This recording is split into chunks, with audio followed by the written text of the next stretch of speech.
प्यारे छात्रों, वेदांत दर्शन चल रहा है अपना।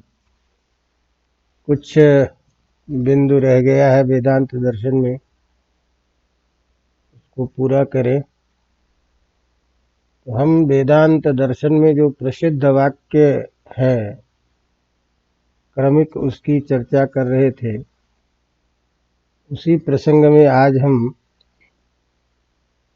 वेदांत दर्शन का जो प्रसिद्ध वाक्य है, जिसे हम अनुभव वाक्य भी कहते हैं, अर्थात तात्पर्य ये है कि जब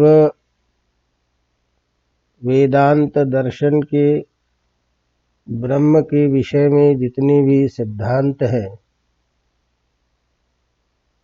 कि यह आत्मा ही ब्रह्म है, तो जीव गत आत्मा या जीवात्मा कह लीजिए या परमात्मा, दोनों एक ही है। उस परब्रह्म के अतिरिक्त अन्य कोई सत्ता नहीं है। एकमेव अद्वितीयम ब्रह्म, ब्रह्म एक ही है, अद्वितीय है। इस प्रकार का जब ज्ञान हो जाता है प्रमाता को, उसके बाद में वह अनुभव करता है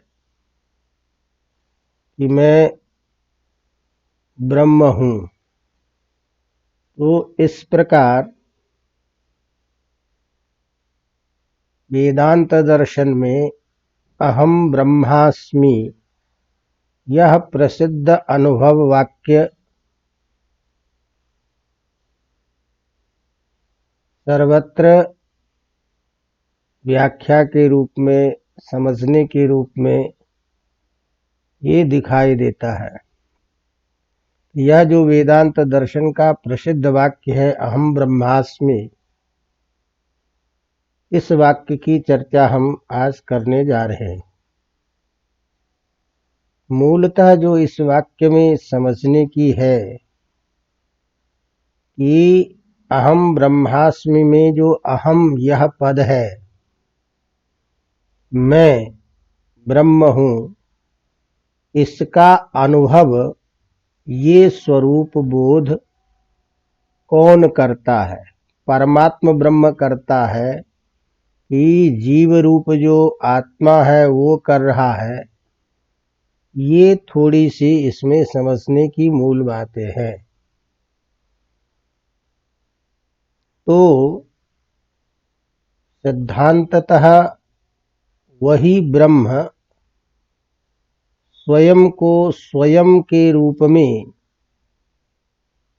जाना, स्वयं को अहम ब्रह्मास्मि के रूप में जाना, ये परमात्म ब्रह्म का ही अनुभव है, न कि जीव स्वरूप में जो आत्मा है वह। इसको इस रूप में भी समझें कि जब हम आत्मा को अद्वैत का बोध कर रहे हैं, वही ब्रह्म रूप है, तो अनुभव भी वही करेगा। इसीलिए अहम ब्रह्मास्मि का अनुभव भी वही ब्रह्म कर रहा है। इस बात को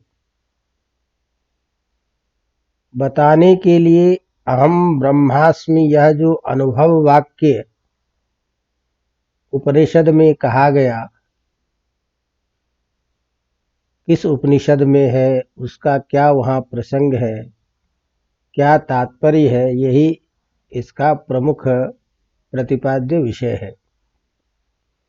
तो यह जो अहम ब्रह्मास्मि यह अनुभव वाक्य है, ये छांदोग्योपनिषद के प्रथम अध्याय के चतुर्थ ब्राह्मण के 10वें मंत्र में पढ़ा गया है। समझ में आ गई बात। अहम ब्रह्मास्मि यह अनुभव वाक्य छांदोग्योपनिषद के प्रथम अध्याय के चतुर्थ ब्राह्मण के 10वें मंत्र में पढ़ा गया है। वहां का जो संपूर्ण वह मंत्र है वह विस्तृत है, जिसमें इसको पढ़ा गया है। तो सामान्य रूप से उस मंत्र के स्वरूप को एक बार देखने या समझने के उद्देश्य से पूरे मंत्र को मैं बोल रहा हूं, फिर उसकी चर्चा करेंगे। तो यह जो संपूर्ण मंत्र है उसमें कहा गया है कि ब्रह्म वा इदम अग्र आसीत तदात्मानम एव अवेत अहम ब्रह्मास्मीति तस्मात् तत्सर्वम् अभवत् यो देवानां प्रत्यबुध्यत स एव तद अभवत् तदर्थ तदर्थ तदर्थ तत् तत् तथा ऋषीणां तथा मनुष्याणां तद एव तद्धि एतत् अपश्यन् ऋषिर्वामदेवः प्रतिपेदे अहं मनुरभं सूर्यश्च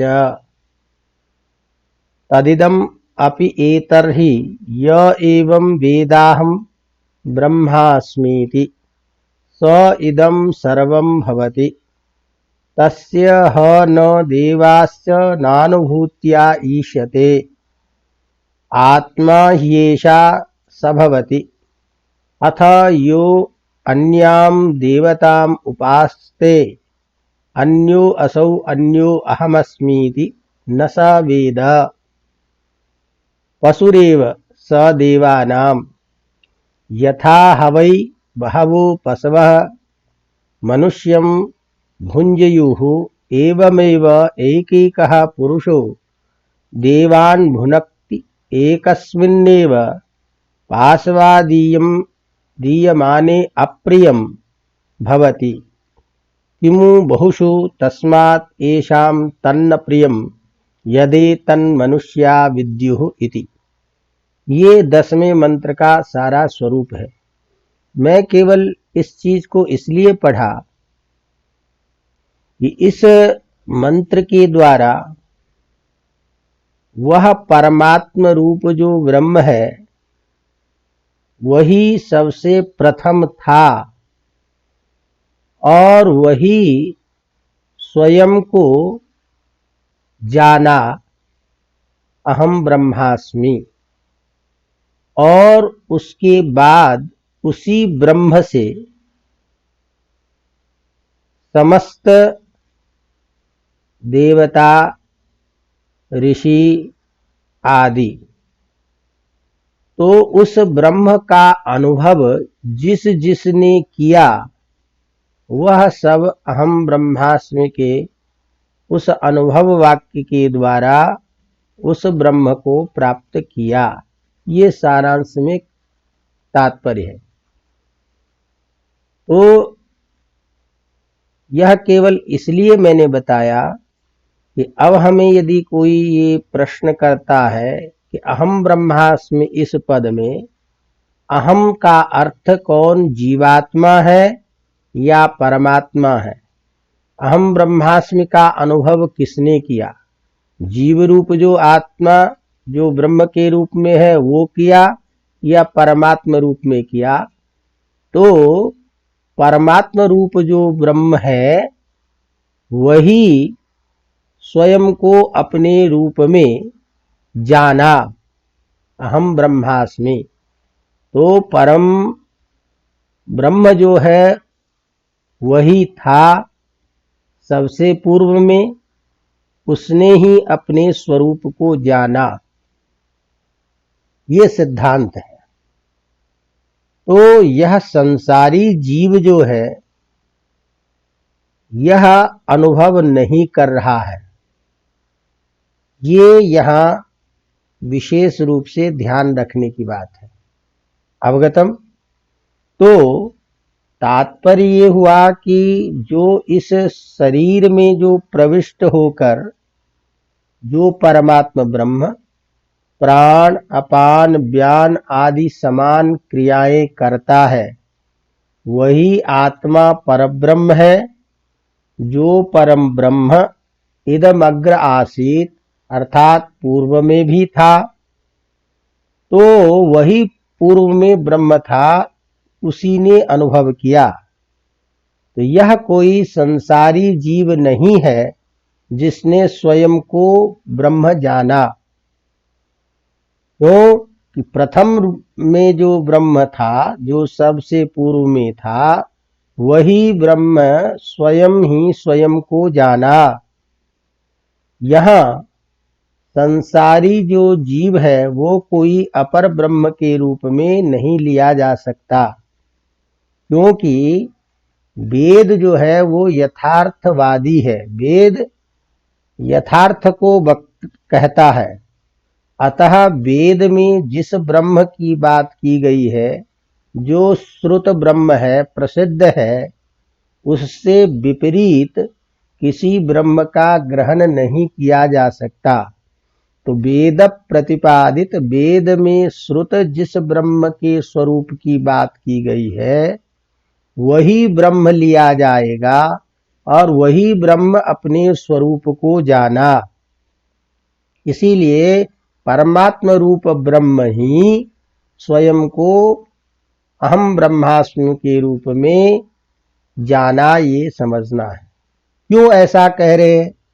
वो इसलिए कह रहे हैं कि परब्रह्म से भिन्न यदि संसारी जीव लेंगे और वह संसारी जीव अपने को जाना अहम ब्रह्मास्मि इस रूप में, ऐसा मानने पर ये जो अर्थ हो रहा है इस अर्थ का बाद होगा, क्योंकि वेदांत में अर्थ का निर्धारण उपक्रम और उपसंहार से होता है। तो उपक्रम भी परमात्म रूप ब्रह्म से किया गया है, उपसंहार भी परमात्म रूप ब्रह्म के बोध से कराया गया है। तो ऐसी स्थिति में जीवात्मगत जो अपर ब्रह्म यदि हम कोई लेंगे, तो वेदांत दर्शन का जो उपक्रम और उपसंहार है उस से भिन्न अर्थ हो जाएगा, जो असंगत होगा। क्योंकि कई बार अपन पढ़ चुके हैं कि परब्रह्म ही जो है वही वेदांत का वेद्यत्वेन जानने योग्य है। अतः परब्रह्म ही वेदांत प्रतिपादित वेद्यत्वेन प्रसिद्ध है, वही श्रुत है। इसलिए उस श्रुत अर्थ को छोड़कर हम अश्रुत अर्थ का ग्रहण नहीं कर सकते। और वही ब्रह्म जब जाना तभी जीवात्म और परमात्म का ऐकत्व भी होता है। तो इस तरह से इस परब्रह्म में ही जब अविद्या का आरोप होता है, तो अविद्या के कारण ही ब्रह्म में अद्वैत एकत्व का विधान किया जाता है। अन्यथा यह सब, जैसे वो ब्रह्म सत है, इसी तरह से सब सत ही है, यह सब आत्मा ही है, यह ब्रह्म अद्वैत है, द्वैत नहीं है। इस प्रकार जो ब्रह्म का जो विधान किया गया है वो विधान नहीं हो पाएगा यदि हम अपर ब्रह्म को, यहाँ संसारी जो कोई जीव रूप अपर ब्रह्म है उसका ग्रहण करेंगे तो। क्योंकि सब जगह अयम आत्मा ब्रह्म, यद साक्षात अपरोक्षात ब्रह्म य आत्मा तत्सत्यम स आत्मा ब्रह्मविद आपनोति परम। इस तरह के ब्रह्म के स्वरूप को जो बताया गया है, और एतस्मात् आत्मनः आकाशः संभूतः इत्यादि सैकड़ों ऐसे मंत्र हैं जो ब्रह्म के अद्वैत की स्थापना करता है। तो इस तरह से अद्वैत अर्थ तभी आएगा जब वही ब्रह्म स्वयं को जानेगा। अतः संसारी भूत आत्मा जो है जीव रूप में, वह अपर ब्रह्म के रूप में नहीं लिया जा सकता कि उसने स्वयं को जाना। अवगतम। तस्मात् यहाँ अहम ब्रह्मास्मि इस वाक्य का अनुभव इस करता है वही परब्रह्म जो सबसे पहले था। अवगतम। दूसरी बात यह है कि यदि हम इस ब्रह्म का हम ग्रहण करेंगे तो इस ब्रह्म ने अपने को जाना, तो इस ब्रह्म से परब्रह्म के स्वरूप का बोध हो नहीं सकता, क्योंकि स्वयं से स्वयं का ही बोध होगा, दूसरे का बोध नहीं होगा। तो संसारी जीव अपने ही स्वरूप का बोध कर सकता है, परमात्म रूप ब्रह्म का बोध होना संभव नहीं है। इसीलिए ये नहीं कह सकते कि यहाँ संसारी जीव ब्रह्म के द्वारा कहा गया है। अवगतम। तात्पर्य क्या है? संसारी जीव ब्रह्म का वाच्य हो नहीं सकता, क्योंकि यदि ऐसा स्वीकार करते हैं तो इसको हम ब्रह्म विद्या ये जो कहते हैं, इस नाम की भी अनुपपत्ति होने लगेगी। यदि हम ये कहें आत्मानम अवेत, इस वाक्य में अवेत जो जानने की क्रिया है, इस क्रिया का कर्ता यदि संसारी जीव माना जाएगा तो इस विद्या का नाम जो ब्रह्म विद्या है वो हो नहीं सकता, क्योंकि अपने को ही जाना। इस वाक्य के अनुसार संसारी जीव का संसारी जीव ही वेद्य होना संभव है, परब्रह्म वेद्य होना संभव नहीं है। अतः मैं हूं इस प्रकार का विशेषित करने और अपने को ही जाना ऐसा निश्चय करने से यह निश्चित रूप से ज्ञात होता है कि स्वयं आत्मा ही ब्रह्म है। ऐसा होने पर ही इस शास्त्र का नाम ब्रह्म विद्या ये उपपन्न हो सकता है। तो इस प्रकार वही ब्रह्म जो सर्वप्रथम था, जो सभी प्राणियों में अनुप्रविष्ट है, सभी में प्राणियों के अंतर अवस्थित है, वही ब्रह्म जो नाना रूपों में उपाधि के कारण कल्पित है, वस्तुतः वह एक ही है, उसके अतिरिक्त और कोई नहीं है, इत्यादि रूप में अद्वैत की दृष्टि से जो सिद्ध आत्मस्वरूप ब्रह्म वही यहां लिया जाएगा। अवगतम। इस प्रकार पहले यह ब्रह्म ही था, उसने आत्मा को ही जाना कि मैं ब्रह्म हूं, अतः वह सर्वज्ञ हो गया। इसी चीज को देवताओं ने भी जाना, तो देवता भी स्वयं जिसने इस आत्म स्वरूप को जाना वह सब आत्मवित ब्रह्मवित हुआ। ऐसा क्रमिक तथा ऋषि आदि जिस सब ने अनुभव किया वो सभी उस तरह के अहम ब्रह्मास्मि का अनुभव करता है।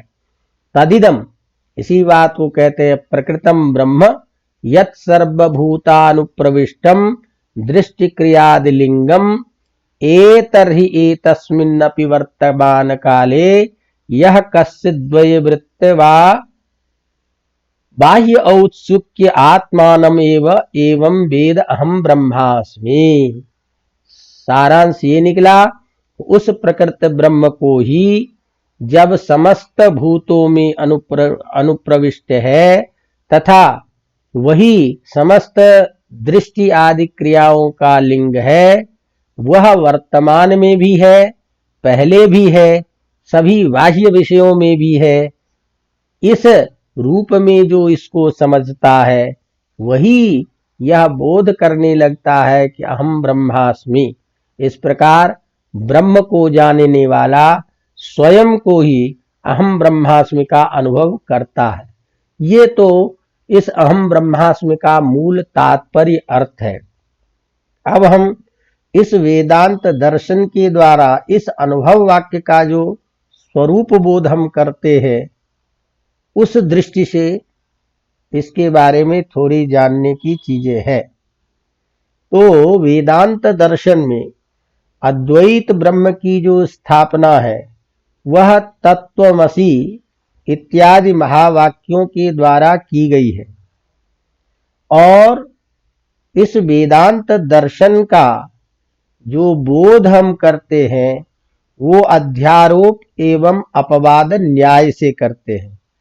तो अध्यारोप एवं अपवाद न्याय के अनुसार तत्पदार्थ और त्वम पदार्थ के स्वरूप को जानकर तत्वमसि इत्यादि वाक्य का अखंडार्थ चैतन्य का जो ज्ञान है वह जब प्रमाता को हो जाता है, तब प्रमाता जो अधिकारी है, मैं इस देह अहंकार से लेकर सकल जितने भी ये जड़ पदार्थ हैं उससे भिन्न, विलक्षण, नित्य, अविद्या आदि दोषों से रहित तथा शुद्ध और स्वयं प्रकाशमान होने के कारण उपाधियों से विनिर्मुक्त होकर स्वयं को सत्य, और यह सत्य जो सांसारिक जो चीजें हैं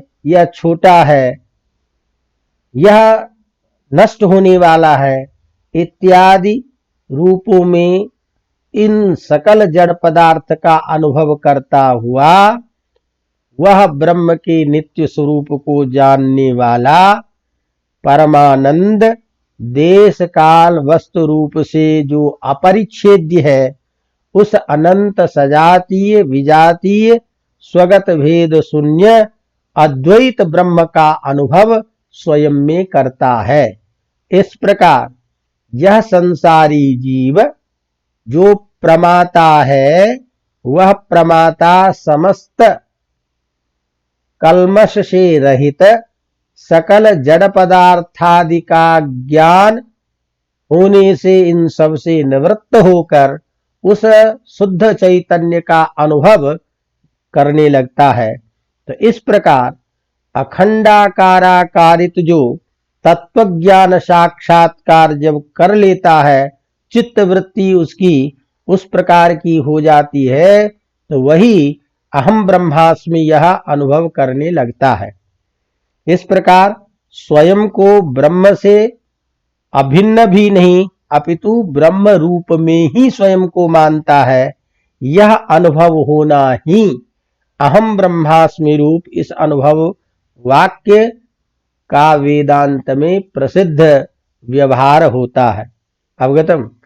इसीलिए यह आत्म रूप जीव के समस्त प्राणियों में स्थित वही ब्रह्म जब समस्त उपाधियों से रहित होकर के नित्य शुद्ध बुद्ध के रूप में अनुभव करने लगता है, तब वह अहम ब्रह्मास्मि का अनुभव करता है।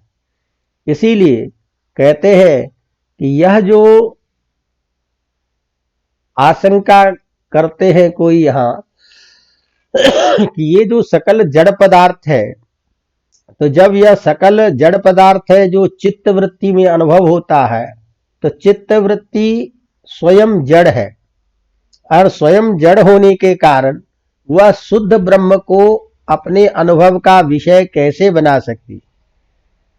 तो क्योंकि शुद्ध जो ब्रह्म है वह चित्त वृत्ति शुद्ध ब्रह्म का विषयक नहीं हो सकती, अपितु अज्ञान विशिष्ट जो प्रत्यक भिन्न चैतन्य है वही उसका विषय बनता है। तो उसके रह कहते हैं कि यह आशंका ठीक नहीं है, क्यों कि अखंड जो चैतन्य का प्रत्यक्ष करने वाली जो चित्तवृत्ति है, कठिन तो नहीं हो रहा, अर्थात जब उस ब्रह्म का अनुभव करता है तो उस अखंड ब्रह्म की चित्तवृत्ति की छाया प्रतिबिंब होने से अज्ञान नष्ट हो जाता है, और अज्ञान जब नष्ट हो जाता है तो शुद्ध चैतन्य का बोध करने लगता है। तो जैसे कहते हैं कि लौकिक उदाहरण के द्वारा समझाते हैं कि जैसे पट के कारण तंतु के भस्म होने पर, जैसे पट है वस्त्र, उसका कारण जिससे पट बनता है वो है तंतु, तो जैसे धागा के नष्ट होने पर पट का भी नाश हो जाता है, तो इसी प्रकार वह जो चित्तवृत्ति और तज्जन्य जो अज्ञानता है, वह परब्रह्म के प्रतिबिंब से वह चित्तवृत्तिगत अहंकार और वह जो अज्ञान है वह भी नष्ट हो जाता है। तो जब अज्ञान की निवृत्ति हो जाती है तो अखिल चराचर का अज्ञान का बाध होने लग जाता है और उससे वह अपने को स्वयं के रूप में बोध करने लगता है। तो इस प्रकार यह अहम ब्रह्मास्मि, यह वाक्य इस रूप में स्वयं को स्वयं के रूप में जानना है। तो स्वयं को किस रूप में? मैं वही ब्रह्म हूं, ये समस्त जड़ पदार्थ अनित्य है, इससे भिन्न जिससे यह समस्त प्राणी देखने में समर्थ होता है, समस्त ऐन्द्रिक क्रियाओं में समर्थ होता है, उसका मूल कारण वही आत्मरूप ब्रह्म है, वह अद्वैत है, शुद्ध है। इस प्रकार का जब अनुभव होने लगता है तब जाकर के मैं वही ब्रह्म हूं, इस प्रकार का अनुभव वही आत्म ब्रह्म करता है। इसी को कहते हैं कि यहां यह समझना चाहिए कि जैसे दीपक की प्रभा सूर्य प्रभा को प्रकाशित नहीं करती, किंतु आदित्य की प्रभा से स्वयं भी प्रकाशित होती है, स्वयं के स्वरूप को दिखाने में समर्थ होती है, उसी तरह से अभिभूत जो चित्तवृत्ति में जो उपाधिभूत जो अखंडाकार जो चित्तवृत्ति है, उसका जब परब्रह्म के साथ में तादात्म्य होने से एकाकार हो जाता है तो वह अज्ञान नष्ट होकर के उसका स्वयं का रूप बोध होने लगता है। तो जैसे दर्पण आदि में मुख प्रतिबिंब का भाव बोध होता है, उसी का बोध होने लगता है, उसी तरह से मैं वही ब्रह्म हूं, इस रूप में उसका बोध प्रमाता को रहता है, जिसे अहम ब्रह्मास्मि के रूप में वह कहता है। अब इन सारी चीजों को सारांश के रूप में आप लोगों को आसानी से जो चीजें बात समझ में आ जाए उसको इस रूप में समझिए। सिद्धांततः अभी तो हमने सारे प्रसंग को लेकर के बताया, सिद्धांततः ये समझना है कि वेदांत शास्त्र में चैतन्य जो है वो दो माने गए हैं। एक चैतन्य जो है जो एक वृत्ति व्याप्य चैतन्य है, एक स्थान में एक चीज को व्यापृत करने वाला है, और दूसरा जो है जिसे हम कहते हैं फल व्याप्य चैतन्य, तो फल को से व्याप्त रहता है। तो जब अंतःकरण के आवरण को, अंतःकरण में जो अज्ञान है उस आवरण को हटाने के लिए अज्ञान से युक्त जो चैतन्य है वो व्याप्त जब तक रहता है तो उस चैतन्य को वृत्ति व्याप्य चैतन्य कहते हैं। यह ब्रह्म में होता है, क्योंकि अहम ब्रह्मास्मि यह वृत्ति स्वीकार किए जाने के कारण वही ब्रह्म इसका अनुभव करता है। इसीलिए अंतःकरण में प्रतिबिंबित जो उस ब्रह्म का जो ज्ञान है वह ज्ञान ही इस चैतन्य के अज्ञान की निवृत्ति को करा देता है, और स्वस्वरूप का बोध करने लगता है, जिसमें स्वयं का उसका बोध उसी ब्रह्म के रूप में हो जाता है। अतः यह जो चैतन्य है, जो एक वृत्ति व्याप्य चैतन्य है, वही फल व्याप्य चैतन्य के जब रूप में बोध होता है, तो वही इसका बोध अहम ब्रह्मास्मि के रूप में करता है। अवगतम? तो सारांशतः यह जीवगत आत्मा और परमात्मा दोनों एक ही है। वही आत्मा जब उपाधि से युक्त रहता है तो स्वयं का बोध नहीं कर पाता है, लेकिन जब वह आत्मा विभिन्न उपाधियों से रहित होकर के अज्ञान आदि से निवृत्त होता है, तो वह स्वयं परमात्मा रूप जो है आत्मा, वह स्वयं को अपने रूप में समझने लगता है। इस तरह से समस्त अज्ञान आदि से रहित होकर के उस परमात्म तत्व का अनुभव करना ही अहम ब्रह्मास्मि, इस अनुभव वाक्य का मुख्य स्वरूप बोध होता है।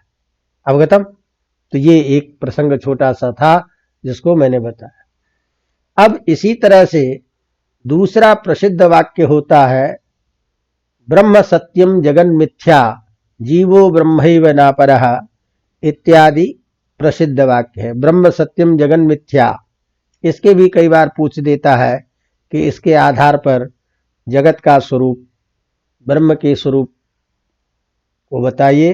तो इस दृष्टि से थोड़ा सा ये देखना है। तो यद्यपि यह जो वाक्य है, यह आचार्य शंकर के द्वारा जो विरचित ब्रह्म ज्ञानावली है उसमें ये पढ़ा गया है, लेकिन यह आचार्य शंकर के द्वारा जो कहा गया है ब्रह्म सत्यम जगन मिथ्या, ये वस्तुतः उपनिषद वाक्य ही है।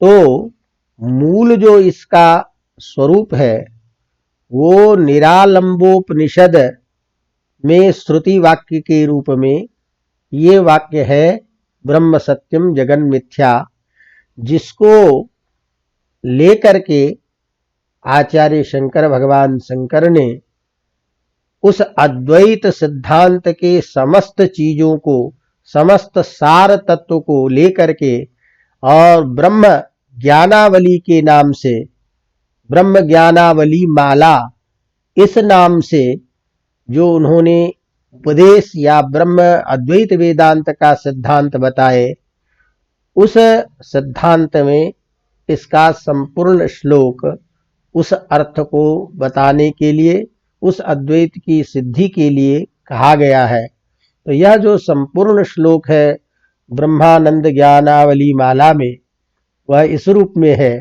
कि ब्रह्म सत्यम जगन मिथ्या जीवो ब्रह्मैव नापरः अनेन वेद्यम सच्छात्रम वेदांत सच्छात्रम इति वेदांत डिंडिमः।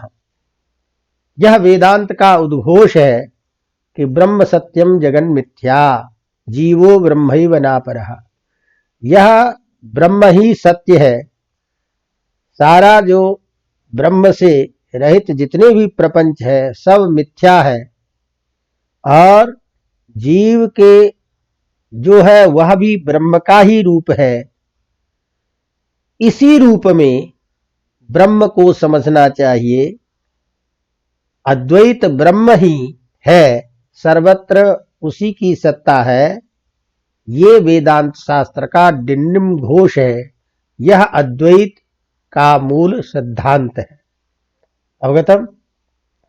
तो इस वाक्य के द्वारा आचार्य शंकर ने ब्रह्म और जीव के विषय में तथा ब्रह्म मात्र के सत्य होने और ब्रह्म के अतिरिक्त समस्त जगत प्रपंच के अनित्य होने का जो सिद्धांत उपनिषदों में, वेदांतों में कहा गया है, इस सिद्धांत का सार तत्व उपस्थापित करते हुए ये कहते हैं, ब्रह्म सत्यम जगन मिथ्या जीवो ब्रह्मैव नापरः। केवल ब्रह्म ही सत्य है, वही ज्ञान स्वरूप है, वही आनंद स्वरूप है। तदतिरिक्त पांच भौतिक समस्त प्रपंच, समस्त संसार असत्य है। वही ब्रह्म एक है, वही अद्वितीय है, वही आत्म स्वरूप है, वही सर्वत्र व्यापक है। उसी में समस्त प्रपंच की सृष्टि, स्थिति और लय होती है। वही जगत का निमित्त उपादान कारण है। अतः उस ब्रह्म के अतिरिक्त अन्य किसी की सत्ता नहीं है। यह जीव जो समस्त प्राणियों के हृदयाकाश के गुफा में छिपा हुआ है, वह भी यह ब्रह्म ही है, जिसके कारण सभी प्राणी अपने अंतःकरण इंद्रिय के द्वारा विषयादि को ग्रहण करने में समर्थ होता है। यह सब कुछ उसी ब्रह्म के अधिष्ठान में ही होता है। यह जीव आत्मा वही ब्रह्म है जो उपनिषदादि में सत्यम ज्ञानम अनंतम एकमेव अद्वितीयम ब्रह्म अयम आत्मा ब्रह्म प्रज्ञानम ब्रह्म सर्वम खलुविदम ब्रह्म इत्यादि के द्वारा कहा गया है। और जो अहम ब्रह्मास्मि इस अनुभव वाक्य के द्वारा जाना जाता है, प्रतिपादित है, वही ब्रह्म है, उसी की सत्ता है। तदतिरिक्त और किसी की सत्ता नहीं है। अतः ब्रह्म की ही सत्ता सर्वत्र, तदतिरिक्त किसी की सत्ता नहीं है। और इसके अतिरिक्त सभी जड़ स्वरूप है, सभी मिथ्या है। यही वेदांत शास्त्र का डिंडिम घोष है और इसी रूप में ब्रह्म को समझना चाहिए। अब यहां ब्रह्म सत्यम जगन मिथ्या, इसमें जो मिथ्या शब्द है, ये वेदांत दर्शन में समझना है कि मिथ्या शब्द यहां पारिभाषिक है। तो जगन मिथ्या, इस वाक्यांश में मिथ्या का अर्थ असत्य या अभाव स्वरूप नहीं है, क्योंकि शंकर वेदांत में प्रकृति को भाव रूप माना गया है, अभाव रूप नहीं माना गया है। तो असत का भाव माने विद्यमान होना नहीं होता है और सत का अभाव नहीं होता है। इसलिए जगत सत्य तो सत्य होता है। यदि जगत सत्य होता तो इसका कभी बाध नहीं होता, लेकिन बाध दिखाई देता है। और यदि ये असत्य होता तो इसकी कभी प्रतीति नहीं होती है। अतः सत्य तथा असत्य, इस सब से विलक्षण जो अनिर्वचनीय है, वही अनिर्वचनीय यह प्रकृति है, जो स्वयं परमात्मा की अचिंत्य शक्ति जगत के रूप में प्रतिभासित होती है। तो यह जो दार्शनिक दृष्टि से यह वाक्य इस रूप में बताता है कि केवल मिथ्या का स्वरूप यह है, केवल उस रूप में प्रतिभासित होना। तो यह केवल प्रतिभासित होता है, दिखाई देता है, तो दिखाई देने के कारण उसके स्वरूप का प्रतिभासिक बोध होता है, वस्तुतः वह है नहीं। तो इसका मतलब बिल्कुल अभाव नहीं है, लेकिन न तो यह सत है न असत है। यह विलक्षण स्वरूप में जो विवर्त के रूप में केवल बोध होता है, प्रतिभासित होता है, तो यह प्रतिभासित मात्र होना यहां मिथ्या का अर्थ है। तो संसार का अधिष्ठान यही ब्रह्म है, यही श्रुतियों के द्वारा प्रतिपादित है, जो देश काल और वस्तु से कभी परिच्छिन्न नहीं होता, कभी नापा नहीं जा सकता, अनंत स्वरूप वाला है। और जो श्रुतियों में सर्वत्र इसी रूप में प्रसिद्ध है, वही ब्रह्म सदा सब जगह त्रिकालाबाधित होता हुआ सब जगह व्यापक रूप में स्थित रहता है। और वही आद्य शंकर के द्वारा इस सिद्धांत को यहाँ बताया गया है कि जो संपूर्ण इस संसार में जो कुछ भी दिखाई देता है, वह सब इस इंद्रिय से जो कुछ भी व्यक्ति अनुभव करता है, जो जीव जिस चीज को धारण करने में समर्थ होता है, वह सब इस ब्रह्म के कारण से ही होता है। तो इसीलिए इस ब्रह्म से अतिरिक्त और कोई इसकी सत्ता नहीं है। तो इस प्रकार जब हम देखते हैं इस स्वरूप को, तो सीधा सीधा का मतलब ये है कि यहाँ मिथ्या शब्द इस मिथ्यात्व का बोध नहीं कराता जिसका अर्थ हम अभाव रूप में लेते हैं, बल्कि यहाँ मिथ्या शब्द का जो प्रयोग है वह केवल इस अर्थ में कि केवल उसका बोध मात्र होता है, लेकिन बोध होता हुआ भी उसकी सत्ता नहीं है। तो अनित्यत्व होता तो उसकी कभी प्रतीति नहीं होती, जबकि संसार की प्रतीति हो रही है। लेकिन यदि वो सत्य होता तो कभी इसका बाद नहीं होता, लेकिन बाद भी देखा जाता है। अतः मिथ्या शब्द से यहाँ अनिर्वचनीय रूप में एक भाव रूप जो तत्व है, जिसका बोध मात्र होता है, जो प्रातिभाषिक सत्ता के रूप में है, वस्तुतः है नहीं।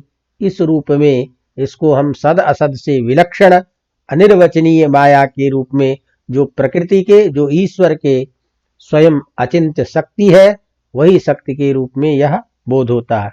इस प्रकार यह ब्रह्म सत्यम जगन मिथ्या, इस वाक्य के द्वारा अद्वैत स्वरूप और उसकी सर्वव्यापकता, इस चीज का सिद्धांत बताया गया है, जिसका समस्त प्रपंच का जो अधिष्ठान स्वरूप है वही एक नित्य निरवयव और स्वगत आदि भेदों से रहित ब्रह्म का ही स्वरूप सत्य रूप में होता है। तदतिरिक्त समस्त चीजें असत्य के रूप में कही जाते हैं। अवगतम। तो इस तरह से इसको ब्रह्म सत्यम जगन मिथ्या के बारे में आपको ये समझना है कि इसमें अद्वैत की स्थापना की गई है।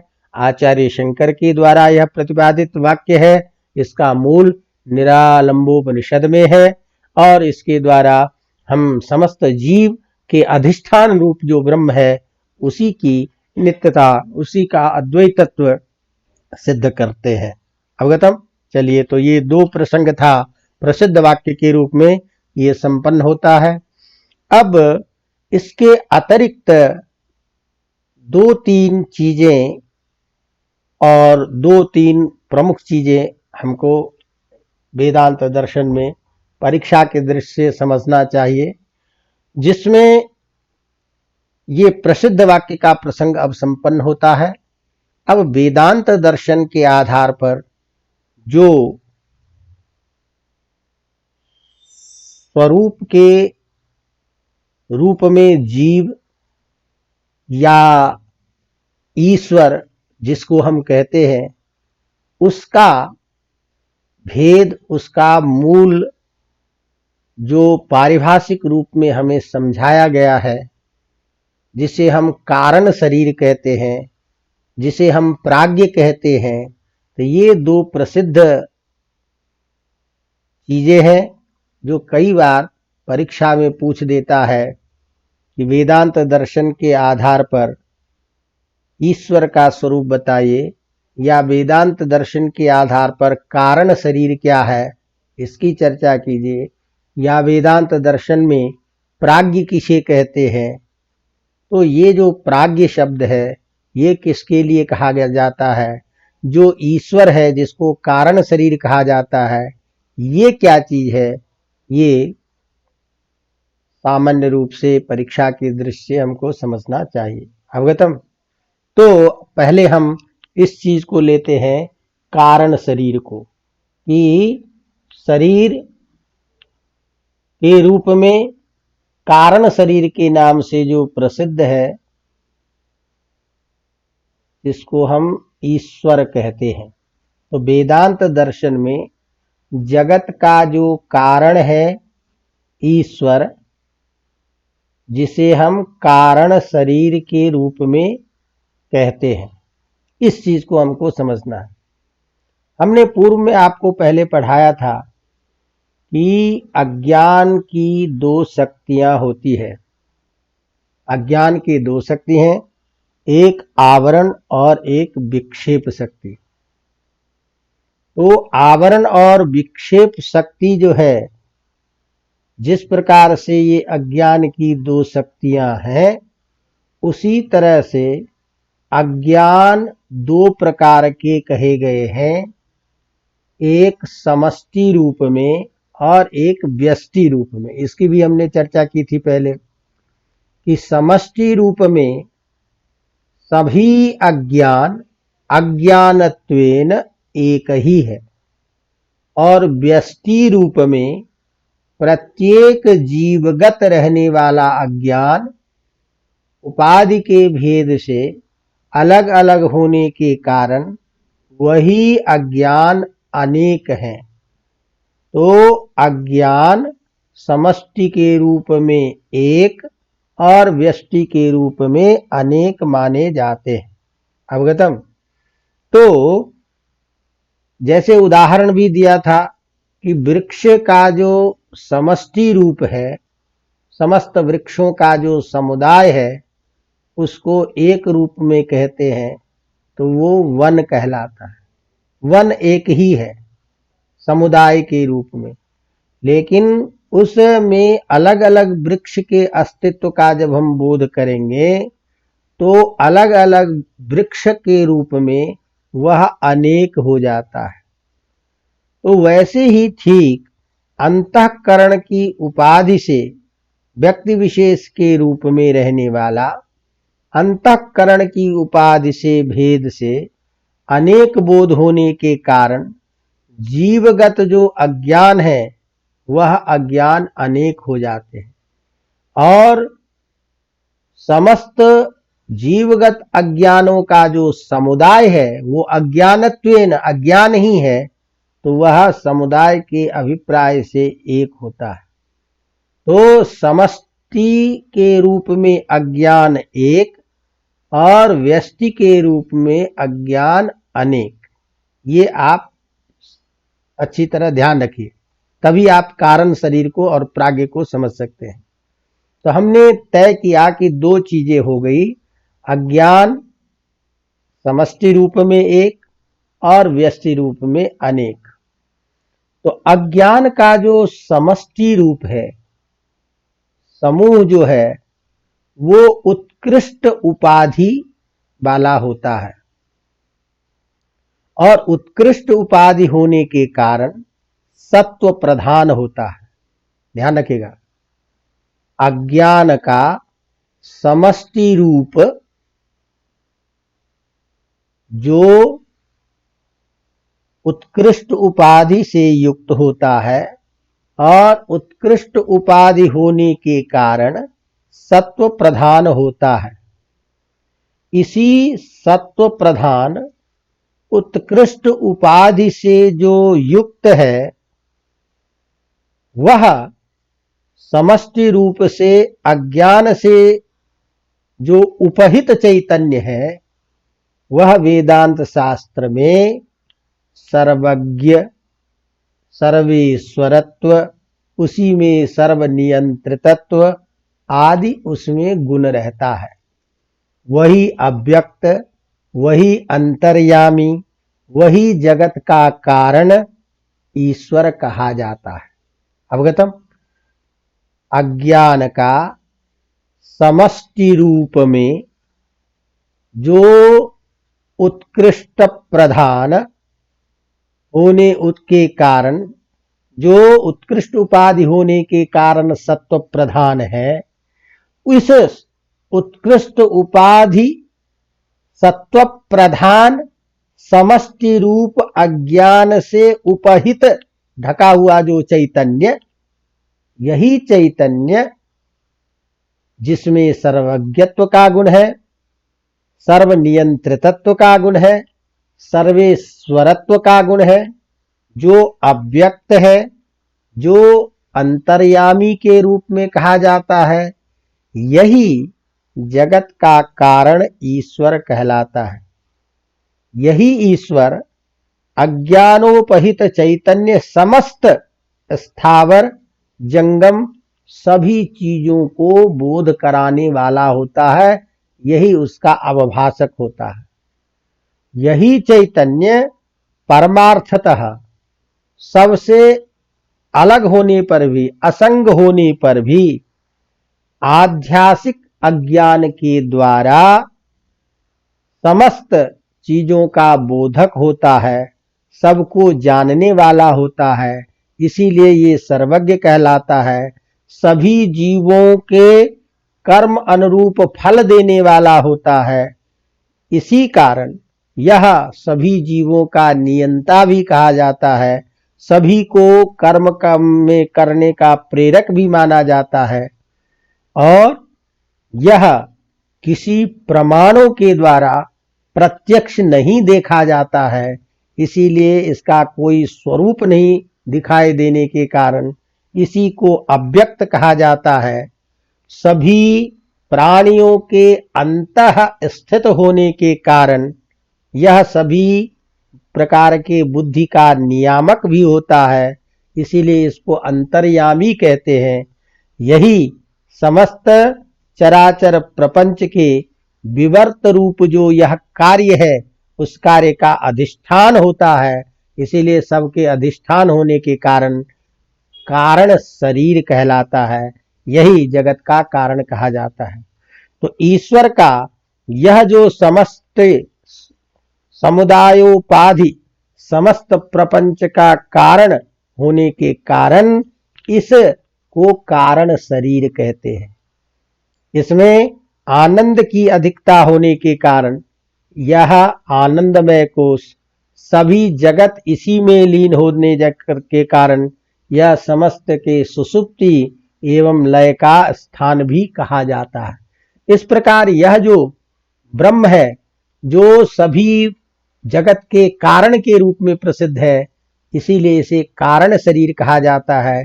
यह अज्ञान के समष्टि उपाधि से युक्त चैतन्य होता है, जो यह चैतन्य सभी चीजों का अवभाषक संसार का प्रकाशक होता है। इसी को कहते हैं, यही अज्ञानोपहित चैतन्य चैतन्यांश की प्रधानता में, यद्यपि अज्ञान से उपहित है, लेकिन जितना चैतन्य है उस चैतन्यांश की प्रधानता में जगत का यह निमित्त कारण है और अज्ञानोपाधि प्रधानता के कारण यह उपादान कारण भी होता है।